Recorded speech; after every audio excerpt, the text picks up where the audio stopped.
Hey guys, welcome back to the lunch edition setup. So guys, आज के video में हम लोग डिस्कस करेंगे एंथैल्पीज ऑफ फिजिकल चेंज। किसकी बात करेंगे? Enthalpies of physical change. As I mention here guys, physical change, it means that guys यहाँ पे सिर्फ हम लोग उसके फिजिकल स्टेट चेंज होने की बात करेंगे, ना कि उसके केमिकल स्टेट चेंज होने के बारे में बात करेंगे। ये सबसे इंपॉर्टेंट चीज है। हम जो यहाँ पे एंथैल्पीज पढ़ने वाले हैं, यहाँ पे सिर्फ हम लोग बात करेंगे सिस्टम के फिजिकल स्टेट चेंज के बारे में, ना कि उसके केमिकल स्टेट चेंज के बारे में गाइस। मतलब उससे कोई भी प्रॉपर्टी चेंज नहीं होंगी, बस उसका फिजिकल स्टेट चेंज होगा। मतलब अगर फिजिकल स्टेट चेंज हो रहा है तो उन फिजिकल स्टेट में मेरी कौन कौन एंथैल्पीज इन्वॉल्व होती है। बट गाइस, एंथैल्पी का मतलब क्या होता है? गाइस, एंथैल्पी का मतलब क्या होता है कि अगर मेरा कोई ओपन सिस्टम है, तो इसमें मैं हीट ऐड करता हूं या यहाँ से हीट रिमूव होती है एट अ कांस्टेंट प्रेशर, इसी को हम लोग क्या कहते हैं? एंथैल्पी कहते हैं, है ना गाइस। और अगर मेरा सिस्टम है वो अगर अपना स्टेट चेंज कर रहा है, इसका मतलब अलग अलग प्रोसेस वहां पे हो रहे हैं, तो गाइस अलग अलग प्रोसेस हो रही है तो अलग अलग एंथैल्पीज भी तो इन्वॉल्व होंगी, और उन्हीं एंथैल्पीज के बारे में गाइस हम लोगों को डिस्कस करना है। चलिए पढ़ने की कोशिश करते हैं कौन से टॉपिक से। That is what enthalpies of physical change में हम सबसे पहले पढ़ेंगे that is what enthalpy of fusion. इस एंथैल्पी ऑफ फ्यूजन को रिप्रेजेंट करते हैं डेल्टा फ्यूज एच से। पर फ्यूजन का मतलब क्या होता है गाइस? फ्यूजन का मतलब होता है मेल्टिंग। तो अगर मैं मेल्टिंग की बात करूं, इसका मतलब यहाँ पे 100% सॉलिड का कन्वर्शन लिक्विड में हो रहा होगा। समझने की कोशिश करते हैं। जैसे मान के चलिए कि ये एक मेरा सॉलिड है, ये एक मेरा क्या है? सॉलिड है। ओके गाइस, ये एक मेरा सॉलिड है जिसका टेम्परेचर है 0 डिग्री सेल्सियस।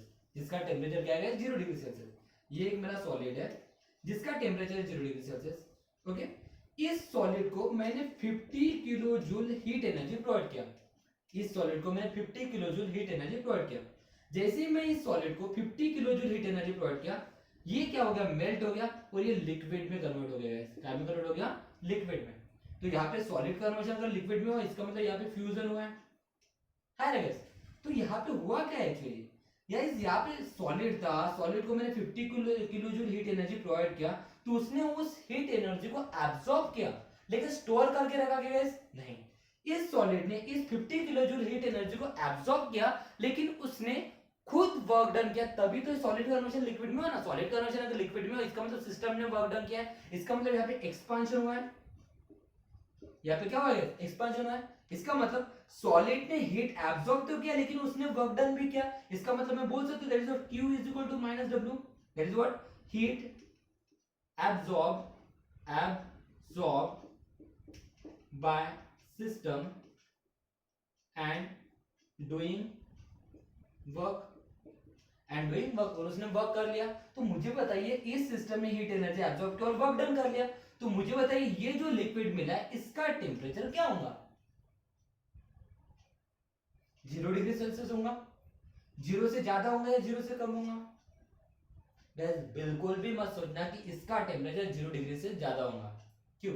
क्योंकि इसने जितना भी हीट एनर्जी एब्सॉर्ब किया था, उसने तो उसको वर्क डन करने के लिए यूटिलाइज कर लिया, है ना। That's what heat absorb by the system is utilized, या लिख देता हूं, is utilized for doing work. इसने जितनी भी हीट एनर्जी एब्सॉर्ब किया उसने वर्क डन करने में यूटिलाइज कर लिया। तो फिर इसका टेम्परेचर चेंज होगा क्या? नहीं। इसका मतलब इसका भी टेम्परेचर कितना होगा? 0 डिग्री सेल्सियस। ऐसे और गाइस, तो यहाँ पे गाइस सबसे इंपॉर्टेंट चीज कि ये जो मैंने हीट एनर्जी प्रोवाइड किया, इस हीट एनर्जी का यूटिलाइज इसने क्या किया बेटा? सॉलिड का कन्वर्जन लिक्विड में करने के लिए आ गया। इसका मतलब इस एनर्जी की वजह से, इस हीट एनर्जी की वजह से या फिर फ्यूजन हुआ है। इसका मतलब ये इनडायरेक्टली क्या हो जाएगा गाइस? एंथैल्पी ऑफ फ्यूजन की वैल्यू हो जाएंगे। ऐसा और गाइस, तो फिर एंथैल्पी ऑफ फ्यूजन को हम लोग कैसे एक्सप्लेन कर सकते हैं? कैसे हम लोग उसको डिफाइन करेंगे? तो इस डिफाइन करने के लिए आप लोगों को कुछ चीजें और याद करना है। दैट्स व्हाट सबसे पहले तो यहाँ पे एक चीज आप लोगों को दिखेगी, टेम्परेचर कांस्टेंट है। तो ये चीज तो इंपॉर्टेंट है कि टेम्परेचर यहाँ पे कांस्टेंट होना चाहिए। इसका मतलब प्रोसेस क्या होना चाहिए? आइसोथर्मल प्रोसेस होना चाहिए। Okay, temperature constant. Temperature constant मतलब प्रोसेस क्या है? आइसोथर्मल प्रोसेस है। दूसरी चीज मुझे बताइए, एंथैल्पी की बात करें, इसका मतलब यहाँ पे प्रेशर भी क्या होगा? कांस्टेंट। तो कांस्टेंट प्रेशर भी होना चाहिए। और सबसे important third condition that is what, कि ये जो हम लोग सॉलिड कंडीशन लिक्विड में होना चाहिए गाइस, ये 1 मोल की बात कर रहे हैं हम लोग, किसकी बात कर रहे हैं?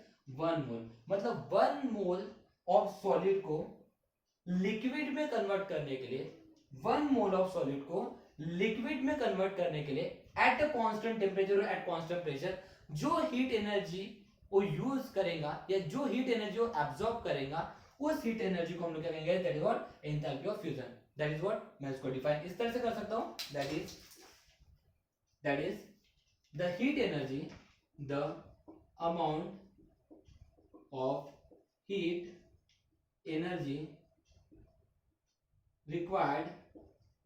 required by 1 mole of solid to convert solid into liquid at constant temperature and pressure, called as enthalpy of fusion। क्या कहा guys? That is what, 1 mole of solid को सॉलिड से लिक्विड में कन्वर्ट करने के लिए at constant temperature and constant pressure जो heat energy हम लोग प्रोवाइड करेंगे उस हीट एनर्जी को हम लोग क्या कहेंगे? एंथैल्पी ऑफ फ्यूजन कहेंगे। क्या कहेंगे? Enthalpy of fusion. Is that clear guys? बहुत ही सिंपल टॉपिक है गाइस, बहुत ही कंसंट्रेशन से सुनने की कोशिश कीजिए। ओके, चलिए इसका स्क्रीनशॉट ले लीजिए, हम लोग नेक्स्ट एंथैल्पी की बात करेंगे। Done guys?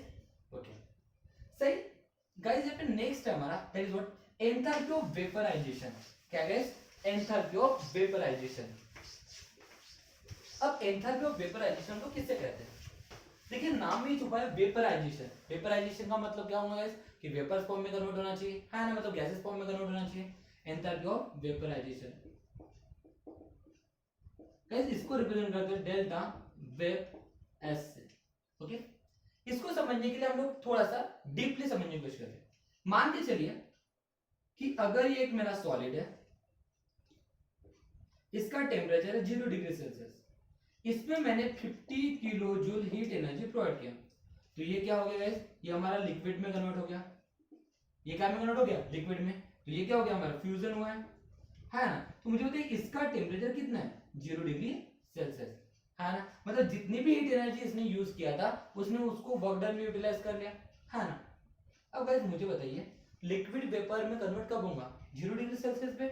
नहीं गाइस, अब क्या होगा कि मैं इस लिक्विड को टेम्परेचर प्रोवाइड कर रहा हूं, मैं इस लिक्विड को कंटिन्यू टेम्परेचर प्रोवाइड कर रहा हूं, इसका मतलब यहाँ पे हीट एनर्जी प्रोवाइड कर रहा हूं, हीट एनर्जी प्रोवाइड कर रहा हूं, हीट एनर्जी प्रोवाइड कर रहा हूं, और एक टाइम ऐसा आ जाएगा दैट इज लिक्विड क्या करेगा? उस हीट एनर्जी को एब्सॉर्ब करते जाएगा, एब्सॉर्ब करते जाएगा, एब्सॉर्ब करते जाएगा, और एक टाइम ऐसा आ जाएगा जिसका टेम्परेचर कितना बनेगा? 100 डिग्री सेल्सियस। इसका टेम्परेचर कितना बनेगा? 100 डिग्री सेल्सियस। और उसके बाद इस 100 डिग्री सेल्सियस के ऊपर जो लिक्विड आएगा, उसके बाद अब मैं इसको मान के चलिए इसको मैं प्रोवाइड करता हूं 60 किलो जूल हीट एनर्जी। अब इसको मैं कितने प्रोवाइड करता हूं guys? 60 kilo joule heat energy provide करता हूं। तो अब क्या करेगा? ये ऑलरेडी 100 डिग्री सेल्सियस के ऊपर आ चुका है। मैं क्या किया? लिक्विड था, लिक्विड का टेम्परेचर कितना था? 0 डिग्री सेल्सियस। अब मैंने क्या किया? इसको हीट एनर्जी प्रोवाइड कंटिन्यू करना चालू किया। अब कंटिन्यू हीट एनर्जी प्रोवाइड करने के बाद क्या करेगा? लिक्विड हीट एनर्जी एब्सॉर्ब करते जाएगा, एब्सॉर्ब करते जाएगा, एब्सॉर्ब करते जाएगा, और एक टाइम ऐसा जाएगा जिसका टेम्परेचर कितना बन जाएगा? 100 डिग्री सेल्सियस। ओके, लेकिन अभी भी ये भी लिक्विड स्टेट में, ये भी लिक्विड स्टेट में, बस इसका टेम्परेचर 0 डिग्री सेल्सियस, इसका टेम्परेचर कितना है? 100 डिग्री सेल्सियस, क्योंकि अभी तक इसने अपना स्टेट चेंज किया है क्या? नहीं। बट अब मान के चलिए जब इस लिक्विड का टेम्परेचर 100 डिग्री सेल्सियस आया और मैंने अब यहाँ पे 60 kilo joule heat energy provide किया, और अब क्या हुआ? ये लिक्विड से कन्वर्ट हो गया गाइस गैसेस में। कन्वर्ट हो गया गैसेस, गैसेस मतलब वेपर्स में कन्वर्ट हो गया, वेपर्स में कन्वर्ट हो गया। क्या हुआ गाइस? अब ये लिक्विड का कन्वर्शन टाइम हो गया गाइस वेपर में। कब? जब मैंने यहाँ पे कितनी एनर्जी प्रोवाइड किया guys? 60 kilo joule heat energy provide किया, जब उसका टेम्परेचर कितना था? 100 डिग्री सेल्सियस। तो अब क्या हुआ? लिक्विड का कन्वर्शन वेपराइजेशन में, वेपर्स में हो गया। कितने हीट एनर्जी के ऊपर? 60 किलो जूल हीट एनर्जी के ऊपर, है ना। तो मुझे बताइए अब इस वेपर का टेम्परेचर कितना है? 100 डिग्री सेल्सियस है, 100 से ज्यादा है या 100 से कम है? गाइस इसका भी टेम्परेचर 100 डिग्री सेल्सियस ही होगा। आप बोलोगे क्यों? तो गाइस इसका टेम्परेचर 100 डिग्री सेल्सियस था, लेकिन जब मैंने इसको 60 kilo joule heat energy provide किया तो क्या हुआ? अब ये लिक्विड का कन्वर्शन में हो गया वेपर्स में। ऐसा होना गाइस, इसका मतलब अब इसके बाद 100 डिग्री सेल्सियस के ऊपर जब तक कि उसने जितनी भी हीट एनर्जी मतलब यूटिलाइज किया था या एब्जॉर्ब किया था, उसके बाद उसने जब 60 kilo joule heat energy absorb किया, तो उसके वजह से उसने हीट एनर्जी एब्जॉर्ब तो किया, लेकिन उसने फिर क्या किया, अब इसने क्या किया गाइस, दैट इज व्हाट, इसने सिस्टम ने वर्क डन करना चालू किया, तभी जाके तो लिक्विड का वेपराइजेशन में कन्वर्ट हुआ ना। तो लिक्विड अगर वेपर में कन्वर्ट हुआ, इसका मतलब इसने वर्क डन किया है। तो इसने वर्क डन किया मतलब इसने जितनी भी हीट एनर्जी अब एक्स्ट्रा में यूटिलाइज किया या एब्जॉर्ब किया, इतनी जितनी भी हीट एनर्जी एब्जॉर्ब किया, उसने वो काय के लिए यूटिलाइज किया गाइस, दैट इज व्हाट, काय के लिए यूटिलाइज किया, वर्क डन करने के लिए यूटिलाइज किया। इसका मतलब अब इसका टेंपरेचर भी कितना होगा, that is what 100 degree Celsius ही होगा, क्योंकि इसने इसके बाद 100 डिग्री सेल्सियस के लिए जितनी भी हीट एनर्जी उसने यूटिलाइज किया, लेकिन उसके बाद जब 60 किलो जो एक्स्ट्रा हीट एनर्जी उसने यूटिलाइज किया, उसी की वजह से उसने वर्क डन किया है ना। इसका मतलब यहाँ पे भी क्या है कि यहाँ पे भी क्या है, लिक्विड का कन्वर्जन वेपर में हुआ, लिक्विड का कन्वर्जन वेपर में हुआ, मतलब इसने हीट एनर्जी एब्जॉर्ब किया, इस हीट एनर्जी के ऊपर इसने लिक्विड का वेपराइजेशन में कन्वर्ट किया। इसका मतलब ये क्या होगा, that is what enthalpy of vaporization की वैल्यू होंगे, ऐसे होगा। और यहाँ पे भी क्या दिख रहा है, टेम्परेचर क्या दिख रहा है, कांस्टेंट दिख रहा है ना। देखिए स्टेट चेंज हुआ, फिजिकल स्टेट चेंज हुआ है ना। तो देखिए जैसे जैसे स्टेट चेंज हो रहा है, तो जिस एनर्जी के ऊपर जिस हीट एनर्जी के ऊपर हो रहा है, उन्हीं को हम लोग क्या करेंगे, एंथैल्पीज ऑफ फिजिकल चेंज कर रहे हैं, है ना। तो इसका मतलब लिक्विड का वेपराइजेशन कन्वर्ट करने के लिए जितनी हीट एनर्जी उसने यूटिलाइज किया, इसी हीट एनर्जी को हम लोग क्या कहेंगे, that is what enthalpy of vaporization. But condition यहाँ पे भी सेम है गाइस, टेम्परेचर यहाँ पे भी सेम है, मैं बोल सकता हूँ कांस्टेंट टेम्परेचर। अब एंथैल्पी की बात करें, इसका मतलब प्रेशर यहाँ पे भी कांस्टेंट होगा, मतलब कांस्टेंट प्रेशर, है ना। और यहाँ पे भी और एक कंडीशन याद रखना है, ये कंडीशन आपको भूलना नहीं है, तीनों कंडीशन, दैट इज व्हाट, यहाँ पे भी हम लोग बात करेंगे that is what 1 mole of liquid की, किसकी बात करेंगे, 1 mole of liquid. 1 mole of liquid मतलब दैट इज व्हाट कितना होता है, जल्दी बताइए 1, मैं क्यों बताऊं, आप लोगों को कमेंट बॉक्स में बताना गाइस कि 1 मोल की वैल्यू कितनी होती है, जल्दी याद रखिए, कमेंट बॉक्स में आपको बताएं दैट इज व्हाट 1 मोल की वैल्यू कितनी होती है, 1 मोल ऑफ एनी सब्सटेंस में कितने पार्टिकल होते हैं, जल्दी याद रखिए गाइस, आप लोगों को कमेंट बॉक्स में बताना है। ओके चलो, तो 1 मोल ऑफ लिक्विड का गैसेस में कन्वर्शन होने के लिए at a constant temperature and constant pressure जितनी हीट एनर्जी वो यूज करेगा, उसी हीट एनर्जी को हम लोग कहेंगे एंथैल्पी ऑफ वेपराइजेशन। तो डेफिनेशन वैसे ही लिखेंगे जैसे अभी लिखे थे, दैट इज व्हाट, क्या लिखे थे, the amount of heat energy required by liquid from the amount of heat energy required by liquid to convert liquid to vapors at constant temperature and pressure called as enthalpy of vaporization, is that clear guys? एक ही concept को समझने की कोशिश कीजिएगा, बहुत important चीजें चल रही है। ओके उसके बाद गाइस हमारा नेक्स्ट होता है third one, that is what enthalpy of sublimation. क्या होता है guys, enthalpy of sublimation. Okay अब अगर आप लोगों को ये दोनों समझ में आ गए गाइस, तो अब सामने की हर एक चीज आपको समझ में आएगी। नेक्स्ट है गाइस हमारा enthalpy of sublimation, third enthalpy of sublimation. ठीक है, एंथैल्पी ऑफ सब्लिमेशन बहुत ही आसान है, इसको रिप्रेजेंट किया जाता है, दैट इज व्हाट डिनोट किया जाता है delta sublimation H। Okay enthalpy of sublimation का मतलब क्या होता है, देखिए ध्यान दीजिए, हमने क्या किया, सॉलिड था, सॉलिड का काय में कन्वर्ट होगा लिक्विड में, और लिक्विड का काय में कन्वर्ट हो गया दैट इज व्हाट गैसेस में, जिसको हम लोग वेपर कहते हैं।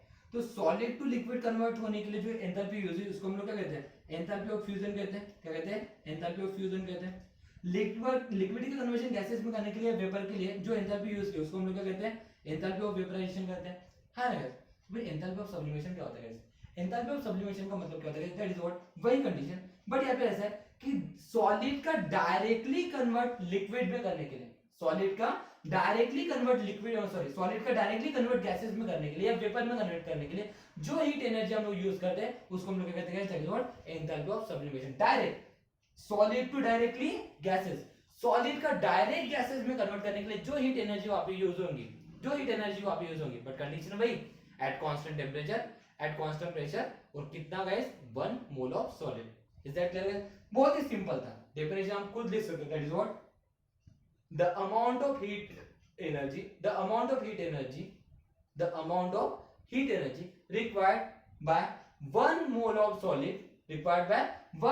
solid अगर इसके पहले वाले डेफिनेशन में मैंने 1 मोल मेंशन नहीं किया होगा तो उसको मेंशन कर देना. Okay, the amount of heat energy required by 1 mole of solid to convert from solid to direct gases at a constant temperature and constant pressure is called as enthalpy of sublimation. लिख सकते हैं हम लोग the amount of heat energy required by 1 mole of solid from solid to direct gases at constant temperature and pressure called as enthalpy of sublimation. बहुत ही important topic चला गया और ये छोटी छोटी चीजें, लेकिन आप लोगों को इनके कंसेप्ट समझना बहुत ज्यादा जरूरी है. आई होप सो ये कंसेप्ट आप लोगों को क्लियर है. बस इतना ध्यान रखिए, हम 1 मोल ऑफ सब्सटेंस की बात कर रहे हैं, दूसरी चीज टेम्परेचर कांस्टेंट होना चाहिए और तीसरी चीज प्रेशर कांस्टेंट होना चाहिए. Is that clear guys? Clear है? कोई डाउट है? आगे बढ़ते हैं. Next guys that is enthalpy of atomization. Next क्या guys? Enthalpy of automization. Fourth one, enthalpy of atomization. Guys, automization, atom पता है ना? एटोमाइजेशन एक बार डेफिनेशन देख लेगा ना, मतलब एक बार वो स्पेलिंग चेक कर लीजिएगा, बहुत इंपॉर्टेंट है. Okay, enthalpy of automisation. Okay, enthalpy of automisation का मतलब क्या होता है? देखिए यहाँ पे डायरेक्टली बात चलिए एटम, किसकी बात चली गई? एटम.